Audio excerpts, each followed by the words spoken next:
మీ అందరికి తెలుసు నేను ముఖ్యమంత్రి అయినాడు కరెంట్ ఎట్లా ఉండే ఏడాది అర్థం లోపల దాన్ని బాగా చేసి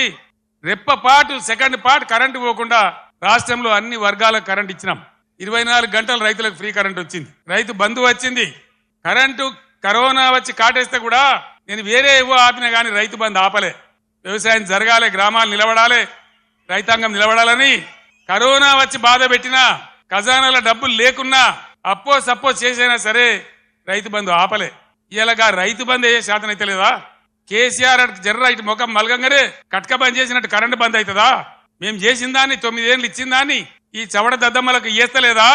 దయచేసి ప్రజలు ఆలోచించాలి ఇలా మళ్ళా మీరు కాంగ్రెస్ కే ఓటేసినారు అనుకో ఏమంటారు మేము రైతు బంద్ ఇయ్యకున్నా కరెంట్ ఇయ్యకున్నా మోటార్లు గాలబెట్టినా నీళ్లు సరిగా తెచ్చి రైతుల పొలాలు ఎండబెట్టినా మళ్ళా మాకే గుద్దిను మాకే ఓటేసినారు అంటారు 6 గ్యారెంటీలు 3 గ్యారెంటీలు అన్నిటికన్నిటికీ ఎగనామం పెడతారు ఇది కాంగ్రెస్ చరిత్ర మీరు చూసిందే